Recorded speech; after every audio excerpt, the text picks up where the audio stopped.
Well, actually, Lawrence McElroy here for Water Tiger School Taijiquan here in our video series. We're back in the Tai Chi side of the ledger this time out. We'll get into that here in a little bit. We'll start with the t-shirt. No, it is not a reference to Monty Python. I'm not dead yet. I'm getting better. No, it's actually a song lyric from one of my favorite musicians, Frank Turner, usually tours with the Sleeping Souls, and a song called Get Better. Lyrics go, we could get better. We're not dead yet. Only the second time I've worn this t-shirt in this series. First time was May 2nd of 2020, early on in the existence of this YouTube channel. We did kind of skipping around on different things, but we also did sort of a lecture series in those early days of home lockdown. And this was in a video in the very short playlist, The Essays of Cheng-Men Cheng, and it was on the 3 faults. So you can get better. You don't have to embrace the 3 faults. But anyway, so there's the t-shirt introduction. Our main focus today will be on a 4-posture rocking exercise. For us, the 4 postures together are called grasp sparrow's tail. You might do that as well as in your lineage, or you may just refer to one of the postures as grasp sparrow's tail or grasp bird's tail or something. So we'll get into those details. Let's start with a warm-up from Shibashi, or Shibashi, sorry. Yeah, so there you go. That's going to be our focus today. Sorry, I had something else on my mind and was going to talk about it, but I've decided not to, so I'm going to scratch that part of the cue card. So Shibashi, or as I said, Shibashi, some people say that's the pronunciation. As I always like to point out, I've always heard it referred to as Shibashi when I've ran across it out in the wild in the world. So that's the pronunciation with which we stick. Anyway, the family of sets, there are 8 of them. That's 8. Were created by Lin Hao Sheng in a period from about 1979, right? 1979 to about 1990. The first set tends to be the most popular. Regardless, they're just the sets are good for, and the exercises are good for all around good health and well-being. Though each of the individual exercises have therapeutic qualities, benefits, etc. Most people don't pay attention to those details. They focus on the fact that the sets are fun to do. You feel good doing them. You feel better and energized after doing them. And they are good for overall health and wellness. So that's what makes the sets popular. Today's focus will be for us, Awaken the Qi. What? Wait. If you know Water Tiger School, you might be as confused as I first was when I saw that. It's like, wait a second. Water Tiger has a Qigong set called Awaken the Qi. There can't be an individual exercise that's Awaken the Qi. The Awaken the Qi set is comprised of 7 different exercises: activating the torso, stirring the ignored, arousing the essence and increasing the flow, opening the heart, loosening the joints, freeing the creativity, and shaking the tree. But anyway, that's a whole nother thing. Most of those, if not all of them, I think they all are included in somewhere in our family of videos as a warm-up.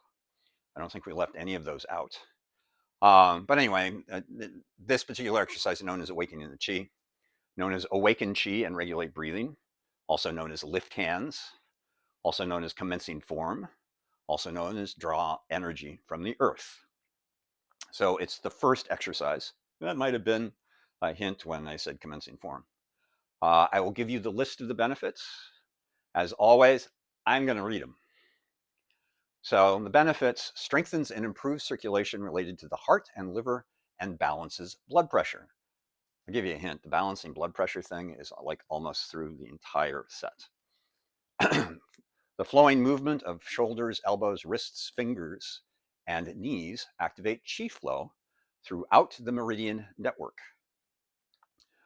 Strengthens earth qi and calms liver qi if overactive, and absorbs the cool yin quality of earth qi as the arms are lifted and transforms physical tension while the arms are lowered.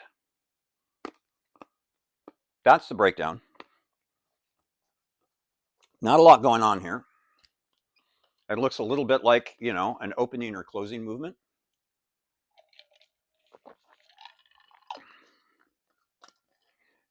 As we like to say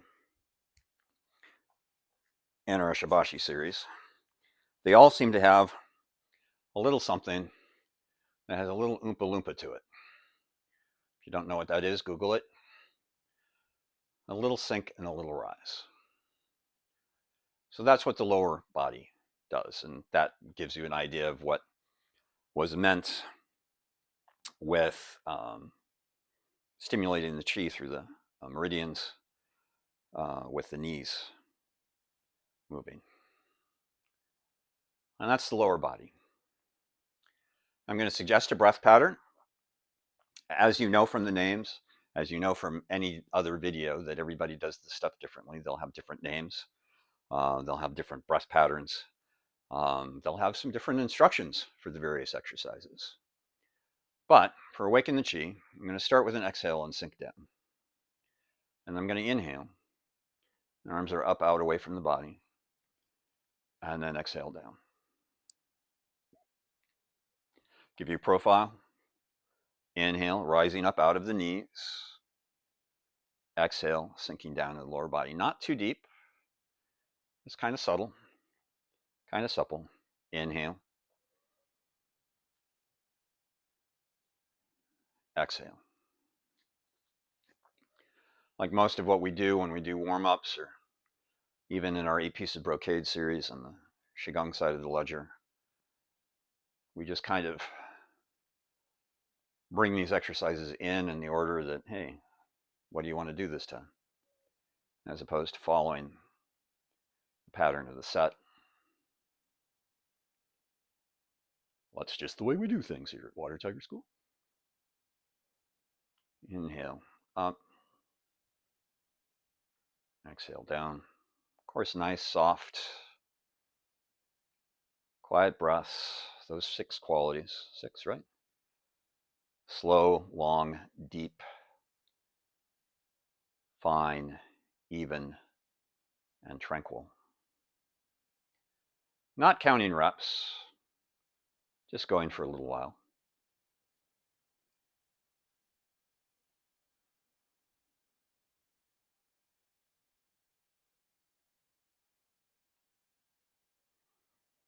Inhale up. Exhale down. Inhale up. Exhale down.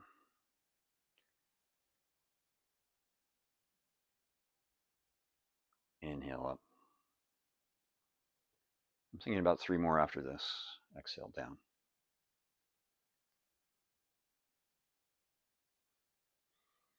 Inhale up. Exhale down. Last one. Now, the Shibashi set has its own way of closing. We're going to use Water Tiger Schools. So I'm going to find my right foot. That's this one. This is my left. My left is going to give the weight to the right. I'm going to settle balance, alignment, structure through that right leg into the earth as the hands float up. I'm going to draw the left foot in as the hands draw in. I'm going to press the heel down and either lengthen or shorten the body. And that gives me somewhere to go. So I'm going to, since I lengthened, I'm going to sit down into the body and have that sit down. Bring my hands to the acupuncture point for the Xia Dantian, the lower field of elixir, on the belly. And there you go. A little Awaken the Qi from the first set of Shibashi. Just a word about that closing. So I'm having painter's tape issues as we shoot this. I was talking at the end about, either lengthening or shortening the body. We like to keep whole body movement as much as we can. So something happens upstairs, something happens downstairs. So in that one, and brought the hands in. And again, weight shifts as the hands rise. The foot comes in, the foot comes in, the foot comes in as the hands come in. And what I did when I closed was I pressed the heel down as I lengthened the body and the hands dropped down. And then I set down, I set down, I set down into the body. And that brings the hands to the belly. I can also go through that process, speed it up here a bit at this point, and sit down to press the heel down and then rise up. I just like to give some whole body movement to bringing the hands to the acupuncture point and not just, finish and then just do that. So that's the way we do stuff. So just a little bit of an introduction to grasp Sparrow's tail and the 4 postures as a rocking exercise. Early in the lecture series, I mentioned at the top of the video, we had a 3-part series, and the playlist is the 13 root energies. And that was back in April of 2020. We talked about the first 4 root energies in the first video. We talked about the second 4 root energies in the second video. And we talked about the 5 directions in the third video. By the way, if that sort of feels familiar to you in one way or another, you may have heard of a new, I almost did the quotation mark things, and I hate it when people do that, so I stopped myself. The new form, Bafa Wubu, which translates as 8 methods and 5 steps. In other words, the 13 root energies of Tai Chi. I thought, as I think many people might have, that it was the child of home lockdown, because that was when we started seeing things around the Water Tiger School world about Bafa Wubu. But the internet tells us, and the internet never lies, that the General Administration of Sports of China, I don't know, whatever. I'm going to read the card. The General Administration of Sport of China was reportedly looking for another simplification of Tai Chi that it could present the people of China, and developed Bafa Wubu in 2018. So it is a new form, but it's not a child of the pandemic. You want to keep that in mind for this particular video, and the next time we're on the Tai Chi side of the ledger. So why are these 4 postures, ward off, roll back, press, and push, which also represent the first 4 energies, ward off energy or bouncing energy, roll back, leading energy, press, literally pressing energy, and push, penetrating energy. Why are they called grasp sparrow's tail, or why is ward off, the first posture, sometimes called grasp bird's tail? Legend would have it that as Master Young, if you're Wu stylist, it might be Master Wu, was standing in the garden one day doing standing meditation, but he was in his posture for ward off. Yeah, I know, this probably doesn't look like your ward off, but it's ours. And as he was standing there, a little birdie flew down and landed on his hand. And every time he felt the bird tense to push off to take flight, he relaxed, thus giving the bird nothing against which to push, so it couldn't take flight. So without grasping the bird, he held the bird in his hand. Hence, grasp sparrow's tail, grasp swallow's tail, grasp bird's tail. There's the tail. I didn't really mean to make that pun. So let's start with our stance. I'm going to take off my socks so you can see my feet better. Forgot to do that before somebody yelled action. There. Now you can see where my feet are. So we have our blue lines. Our blue lines are at our standard shoulder width for Water Tiger School, where the drop of the shoulder is. Should split the heel and that side in half. Same on this side. So that's my shoulder width. It's always about width. It's not about length. So for our force stance, I'm going to take the right foot, I'm going to turn it out to around a 45-degree angle. Why do I say around a 45-degree angle? Because yes, the ideal is 45, but maybe you can't do that. I have the issues with my left foot. There's some metal in there. Can't always do a 45-degree angle on my left foot. Usually can on my right. I'm going to step my left foot a little bit closer to you, to the camera. But notice, toes are forward. Toes can also be in. You don't want to be in this position in our force stance and have the toes out. So I'm going to square off the hips. Notice, as you square off the hips, the weight naturally turns toward the front foot. And there you go. Got about 70% of the weight on the front foot, about 30 on the back. I want to make sure the back side of the instep is down. Knee over ankle, safest. I'm going to turn sideways for profile again. Knee over ankle, safest. Knee over the top of the foot, okay. Knee over beyond the toes, not good at all. Right? So you want to protect the knees. When I turn into a 3/4 back stance, or what some people might call a 4/6 stance, we don't. I'm going to fold the quad in. That's going to keep that knee pointed the same direction as that foot. I don't want to push that back knee sideways. Boom. And turn forward. And turn back. And turn forward. I'm going to sit back, full back stance, no turn, and shift forward. I'm going to turn back. I think it's more than 60. It's like 80-20 at this point, maybe 90-10. I'm going to turn forward. I'm going to turn back. Notice the turn is what shifts the weight. If I just let the arms hang, I'm going to turn forward. You'll notice that they're moving too. Sit back and sit forward. And that's the pattern in the lower body. I want to keep my chest sunk throughout, my back rounded throughout, a little relaxation underneath the arms. Just a brief review of each of the 4 postures. Ward off, we're going to have a ball. Ball's about the size of your torso. Lower hand, kind of about pubic bone level. Sorry, no other way to say that. Upper hand, kind of about where the suprasternal notch is, right at the base of the neck. And it's over on the side. So I'm not holding it at my center line when I turn. I'm pulling it back a little bit. I'm going to forget I have the top hand for a moment. I'm going to turn forward, and it's kind of like throwing a frisbee. Boom. Notice it ends, the arm is bowed.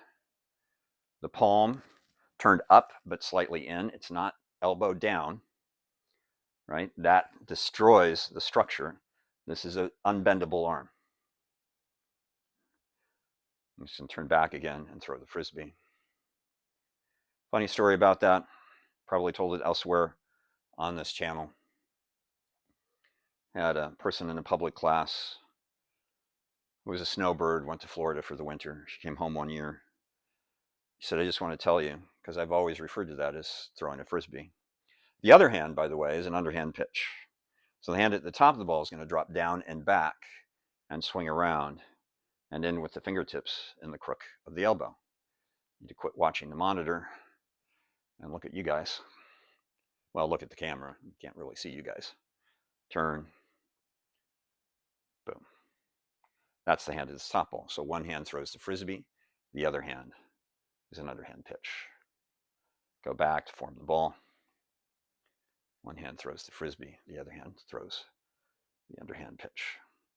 Anyway, she said, you know, I was, my grandkids, my children, my grandkids came down to see me while I was in Florida. And we're all outside one day. And my grandson came to me and said, Grandma, throw the frisbee with me. And Grandma said, I don't know how to throw a frisbee. And her grandson replied, yes, you do. I've seen you do your Tai Chi. So throw the frisbee. Second posture is rollback. Rollback comes from here, and you drop the palms. One palm up. This happens to be the right palm up, left palm down. It's as if you have an arm here. I'm going to roll down, And there are two versions of our rollback at Water Tiger School. One, this is still the end of posture, regardless of which version you do. Notice right hand's at the right hip, palm up, left hand's out, sort of almost center line, palm up. And you feel that two-directional force. A slight lift, a slight press. Now, more traditional, I roll up and move into press. Less traditional, I settle back further or farther to turn forward. And that's rollback. So out to here is rollback. The third posture is press, and a lot of people do press differently, right? Like everything we do in Tai Chi. Our press, we're doing a left press. To us, left hand is forward. We're on the left leg. That's a left press. For other people, it would be a right press because to get into it, you start on your right leg. My left hand is going to be palm back. My right hand is going to be right in the crook of the wrist. See, there's my breathe tattoo. There's the knife edge of my right hand right in the crook of the wrist. And that's the end of posture of press. So I'm going to finish my rollback. I'm going to draw up. I'm either going to draw up. I'm either going to draw up. Right hand rises, kind of sucks the left hand up, spews it out in front, and then brings them together. And that's press. So the series so far, ward off, roll back, compressed version, moving into press, or ward off, roll back, still the end of posture. Notice I hit the end of posture, the wrists release, I'm still shifting back, I start to shift forward, finishing that flick back, and I come into press. That's the third posture. The fourth, I believe I first used this phrase in a library class in West Babylon on Long Island in New York. Zombie defense. Sit right straight back. The hands separate like somebody's coming at me. Brains. Separate their arms and strike. Push. So there's your sequence. Ward off. Roll back. Press. And push. Turning back into the right leg, right hand to the top of the ball, left hand to the bottom. Ward off. Roll back. Press. And push.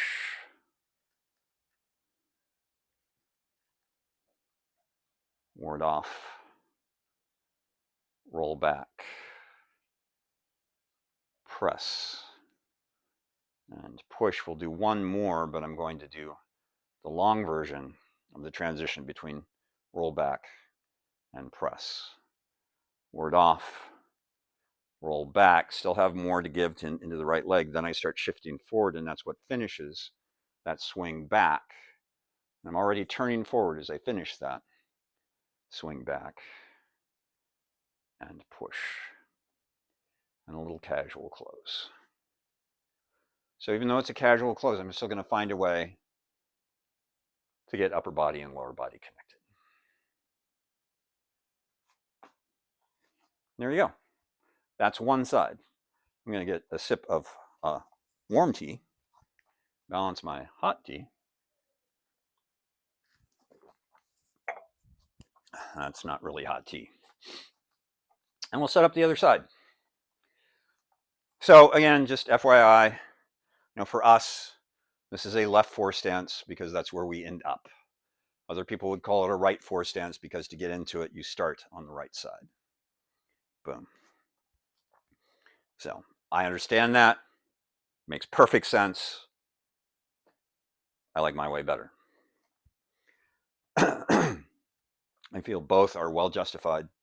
So my left foot, let's see if it could stay out at 45 today. It doesn't seem to be arguing with me. Usually it just goes where it wants to go, except when I'm doing this kind of conscious setup. So somewhere around the 45. Notice the heel's there. This heel's going to stay on that side. I'm going to feel out my stance, see if I need to make adjustments. Obviously, my foot decided, yeah, you're not going to stay at the 45. So my hips are square here, something that I didn't talk about. When I am in our 4 stance, my left hip is directly to the left side and my left shoulder, and my right hip is directly to the right side of the space and my right shoulder. So I'm square. My center line, my nose, my navel, right straight forward. So I kind of make, with the center line versus the plane of the body, a plus sign. When I'm back into my back stance, again, not pushing the knee sideways, sitting down into that leg. Now my hips and my shoulders are more or less pointing to the 45, back left of the room space, right front of the space, and my center line is going out to the opposite 45. So I kind of make an X or a times sign. So this is my 3/4 back stance. This is moving into 4 stance. This is my sit back into full back stance and my sit forward. I'm going to turn back. By the way, I was talking about the 13 Root Energies playlist earlier. I'm going to sit back. Down below in the introduction to this video, there'll be a hyperlink to that playlist. Set back, that's my rollback. This is my press. This is my transition between press and set forward, push. Setting in the back leg. Now here's my form the ball to come forward into ward off. Here's my turn back into roll back. Here's my turn forward into press. Here's my sit back and the transition between press and push. And there's this side. Again, on this side, now the right arm is the underside of the ball. That's the frisbee throw. The left hand is the underhand pitch, right? You have the ball here, you're throwing it, and it ends in such a fashion, it's almost an obscene gesture, but not quite. And then roll back. It's one of my favorite moments in all that we do, that little transition, that little wave. We've come to call those kind of transitions a willow tree wave. And down. My end of posture on roll back, 2 directions. There's pressing energy there, by the way. There's what that transition looks like from the side. Left hand rises up, kind of sucks the left hand up. Think of a whirlpool. Turning forward. There's the press. Again, right hand back toward you, arm rounded, by the way. Look at the nice round arm. And the knife edge of the left hand, there's my let go tattoo. Right in the crook of the wrist, right in the floppy part of the wrist. That's my press.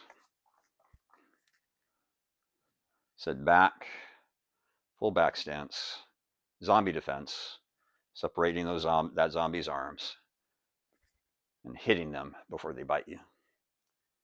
And then turn back. Form the ball. Ward off. Roll back. Press. Push. Form the ball. Ward off. And notice, roll back. That sense, press, and push of the water on the shore. Rolls out into the surf, comes back onto the shore, doesn't put out its beach towel and umbrella and hang out. It rolls back out into the surf, rolls back up on the beach, goes back out into the surf, comes back into the beach. Or it's the child on the swing, swinging one direction, swinging the opposite, swinging back, going to do the long one, swinging forward, swinging back, swinging forward. I think one more time on this side, facing this direction. Ward off, roll back, do the long one again. Press, and I want to address that here in a moment. And push, and a little casual close. And there you go. So the thing that I want to address is that transition. If you want to explore this longer swing, it's one of those things that sets up, in our lineage especially, with those two different ways of doing rollback into press, the idea, the concept that we run across all the time in what it is that we do in Tai Chi and in Qigong as well sometimes, that you're taught one way to do something and then something changes. They introduce a new way of doing it. Think of the difference between play the pei pa in the 24 and, for that matter, in the long form. And then the long form also has lift hands and lean, which is sort of pei pa to the other side, but different. So the thing to remember is that I don't want to sit here in this leg, swing the arms, and then start moving again. If part of me moves, all of me moves. If part of me is still, all of me is still.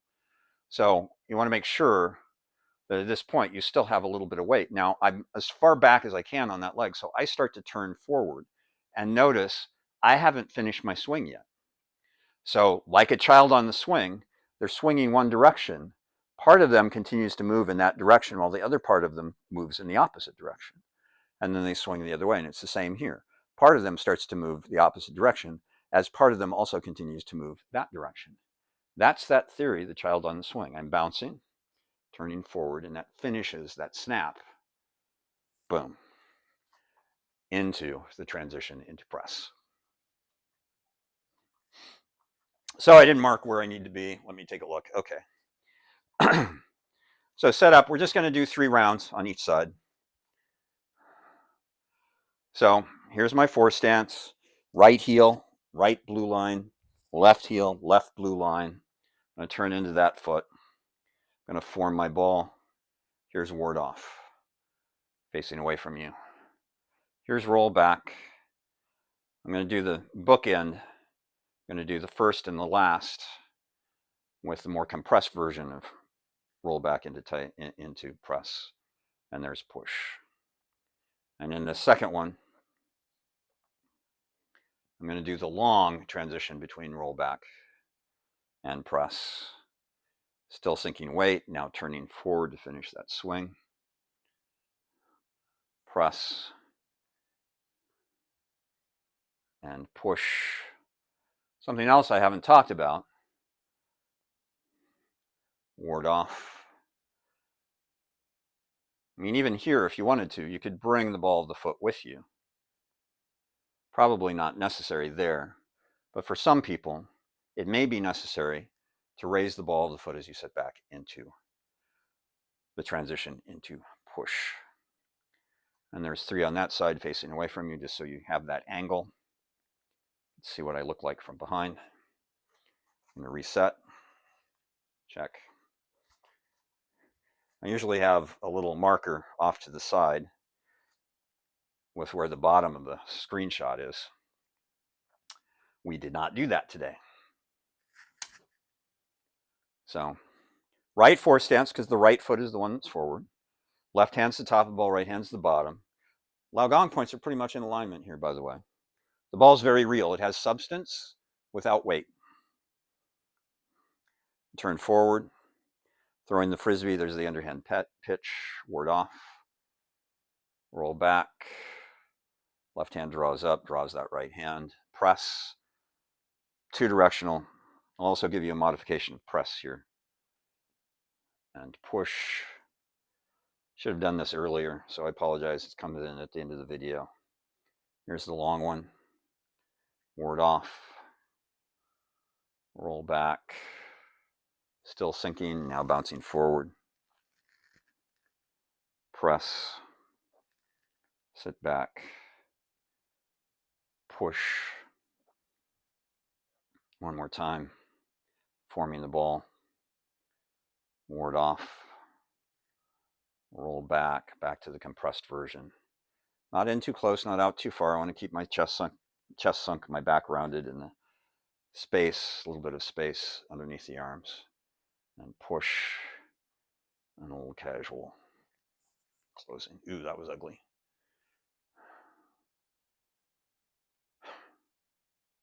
Sorry about that at the end. I wasn't focused. I was thinking about talking to you guys about press. So when I describe this in position, that takes some wrist flexibility. If your wrists aren't flexible, work on it. So maybe you can't do that. That's why a lot of people do like palm to palm stuff. If that's the case, I can do this with a less relaxed wrist. If I just bring it to the top, so I'm actually resting the underside of the wrist joint against the top side of the wrist joint there. Not ideal, because if for no other reason, these fingers are now in the way of doing anything with that wrist. But that creates that solid position. So you don't have to have that whole vertical hand there. Seems like there's something else about press. It's very two-directional. I want to feel at the end, I want to feel that press back into the press forward as well. Oh, the other thing is we don't set a necessary time that the hands come together. I do my best, even on the long one, that it's at the very last moment that they really settle into one another. A lot of people will do this from this point, and that's okay, right? Again, it makes sense. Sometimes that's the way when we do a basic martial application that it ends up being, that it forms much earlier than it does in the form. But I like the proprioception and kinesthesia, the awareness of our body in motion, the awareness of our body in motion in space, but to bring them together at the very end. It's a nice way to explore that particular principle. So there you go. 4 postures for us. Grasp Sparrow's tail. Why does he hit the sp so strongly? Because this is one of the posture names that gets misheard a lot on the mat, in the room, and through the remote environment. What exactly is a grasp sparrow? No, it's grasp sparrow's tail. We also get wave hands like clowns. Big red nose, big floppy feet. How do you wave? Big balloon hands, maybe. Is that what you mean by wave hands like clowns? We also have push hands called moving push hands. Somebody once said, mooing push hands? What do cows have to do with this? One of our associates in another Tai Chi program, as this conversation was had, there was a conversation online. She said their favorite misheard is eye patch on horse, which might come in handy on look like a pirate day. But anyway, so grasp sparrow's tail. The 4 postures of grasp sparrow's tail: ward off, roll back, press, and push, representing the first 4 energies of the 13 root energies of Tai Chi. There you go. I hope you found this interesting, maybe a little entertaining, probably a little annoying. But another floor exercise for you. The 4 postures of grasp sparrow's tail in a rocking exercise. So as always, we do ask YouTube to have us preview the comments, not because we want to, edit people out who give us constructive criticism. Negative comments done politely, fine. Don't flame us, though. We also post a link to this video on our Water Tiger School page, which is, of course, on Facebook, which is a little bit more free range. But again, there, if you flame us, you ain't going to be on the page very long. We come back hopefully in 3 weeks. It's going to be weird because that's coming up on maybe having a lack of availability. I think we just hit that. We come in right before I'm not going to be available for a while. With the Qigong thing, I still think it's probably going to be something about the breath when we get to that side of the ledger. And next time for the Tai Chi, just to give you a heads up, as I mentioned, we're going to do what we refer to as pseudo postures that represent the second 4 energies. You know, a word about Bafa Wubu, by the way. We've been doing a form at Water Tiger School for 20-ish years, 20 plus years now, called the 13 postures, where we put the 4 postures of grass sparrow's tail together in a certain way with these 4 pseudo postures that we're going to introduce the next time. We call it the 13 postures. We've been doing that since about 04, I think. And Bafu Wubu is a new set. So again, thanks for your time and attention. Hope you had fun. You'll see us next time. Ta.